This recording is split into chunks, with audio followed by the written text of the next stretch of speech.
Nuevas restricciones para los viajeros cubanos. Desde este lunes, el régimen castrista limitará aún más la lista de productos que los cubanos pueden ingresar a su regreso de un viaje internacional. Los trámites aduaneros impondrán un pago para quienes transporten electrodomésticos, aparatos electrónicos y otros considerados misceláneos por la aduana general. Aunque los cubanos podrán trasladar 25 kilogramos en ropa y artículos personales, deberán pagar derecho de importación por otras piezas. En la práctica, los viajeros hasta hoy podían llevar a la isla 40 pantalones y desde este 1 de septiembre el cupo se reduce a 10. En el caso de los televisores adquiridos con frecuencia en el extranjero, casi duplicará el valor del impuesto de entrada a La Habana. Buenas noches, gracias por estar con nosotros. En este momento vamos a establecer contacto en vivo con Alfredo Cepero, secretario general del Partido Nacionalista Democrático de Cuba, en Miami. ¿Qué tal? ¿Cómo le va? Buenas noches. Muy bien, Juan Carlos. Un saludo a tu numerosa teleaudiencia en América Latina y en los Estados Unidos. Y un saludo especial al equipo de NTN 24, que ustedes son la conciencia de América en la lucha contra la corrupción y el totalitarismo. Yo recuerdo, señor Cepero, que hay un chiste, lamentablemente un chiste, que tiene que ver con los cubanos, muy usado en Venezuela, muy usado en Miami, que al final de todo el chiste, que no recuerdo bien, pero recuerdo la frase, quien está allí se pregunta, ¿pero qué culpa tengo yo de haber nacido en Cuba? Cuando vienen este tipo de restricciones, la palabra obligada es, ¿qué culpa tienen ustedes de haber nacido en Cuba? Y más aún quienes permanecen en Cuba, de tener que soportar entonces por ello este tipo de restricciones ahora. Juan Carlos, es la consecuencia lógica de un régimen que desde el principio consideró a la isla de Cuba como la finca privada, la empresa de los Castros, que lo aprendieron de su papá en la finca de Virán, como trataba a sus braceros haitianos, los salarios de miseria, las discusiones, diferencias, las resolvía el señor Ángel Castro con un balazo en la cabeza del pobre negro haitiano. Ellos hacen lo mismo con el pueblo de Cuba y la razón de estas regulaciones o este exceso de cobro por lo que se lleva a la República de Cuba es que están compitiendo con las empresas y las tiendas del gobierno. Todo es cuestión de dinero. Lo más lamentable, Juan Carlos, que lo que me molestó y me dolió mucho el otro día, fue que un cubano salió acá en televisión con una cara muy resignada de acá de Miami, miró a la cámara y dice, ahora nos van a robar un poquito más. Ese hombre no se rebeló por la injusticia, aceptaba la injusticia, me lució un señor de otra galaxia, no el cubano discutidor, peleón, dicharachero que yo conocía en la época en que crecí en Cuba. Han hecho un nuevo hombre que es una desgracia de humanidad. Y cuando ocurra este dolor por parte de un cubano que en este momento está en Miami, que escucha las cosas que pasan en su país, que lee y ve lo que medianamente se puede ver de lo que ocurre dentro de Cuba, ¿qué alternativa le queda al cubano que está afuera? ¿Qué alternativa le queda más aún al cubano que vive dentro de Cuba?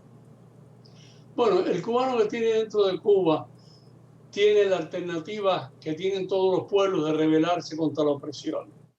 ¿Lo va a hacer? Yo no tengo esperanzas. Ya está domesticado. Son 3 generaciones domesticadas. El cubano que está afuera tiene 2 opciones. Bueno, tiene muchas, pero las que digo yo. Tiene 2 opciones. La mía, que no le mando un centavo a nadie que esté en Cuba y he tenido familiares allá. Solamente he ayudado y ayudo en forma limitada a los verdaderos opositores al gobierno, que de una forma u otra se enfrentan al gobierno.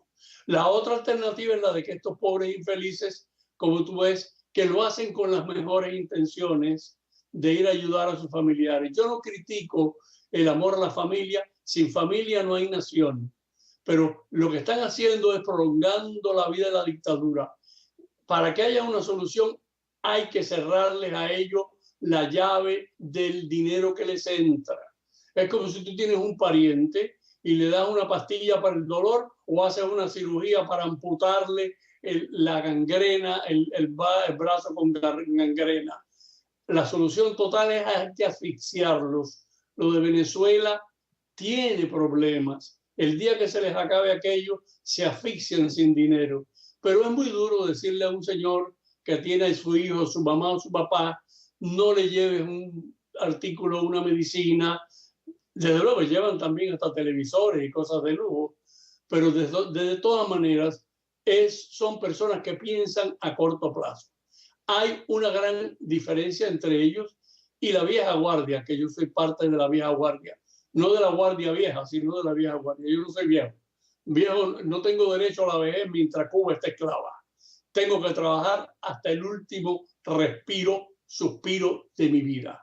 Pero estamos hablando de más de 50 años de Revolución Cubana. ¿Será que todavía, luego de tanto tiempo, de medio siglo, los cubanos adentro y afuera no se han dado cuenta, y sobre todo el gobierno, por ejemplo, de los Estados Unidos no se ha dado cuenta que de permitir el ingreso de dinero no solamente a los cubanos, sino al régimen cubano, la situación va a permanecer igual y esto irá de generación en generación, de hermano en hermano, de hermano a hijo, qué sé yo, como usted lo ha dicho en un principio de la entrevista, como si esto fuera una hacienda donde los capataces son los que gobiernan?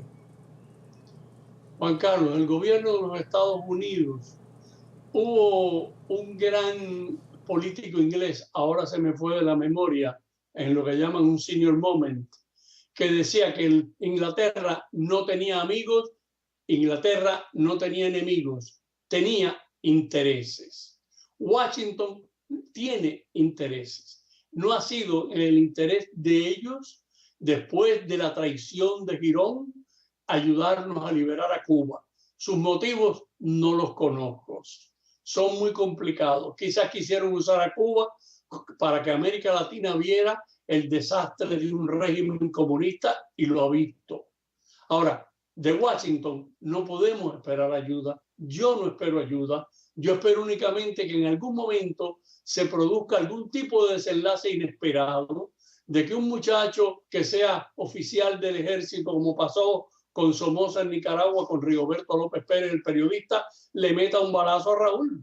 Y entonces ya Fidel no puede ir ni al baño solo. Si le dan un balazo a Raúl, viene la lucha por el poder allá adentro y podría ocurrir algo. No hay otra solución, no hay más. Brevemente y para finalizar, tomando en cuenta lo que me dice de los Estados Unidos, la pregunta obligatoria es, ¿cuál es entonces la diferencia entre Washington y Caracas sobre Cuba en materia de las relaciones, del trato y de los intereses sobre La Habana? Indudablemente para Washington resulta, ahí están los intereses de que te hablé. Washington tiene más intereses en el petróleo venezolano que en nada que pueda vender del régimen de los Castro. Luego, Washington está más interesado en una crisis en Caracas que una crisis en La Habana. Muchísimas gracias al señor Cepero por haber estado con nosotros en el informativo de NTN 24.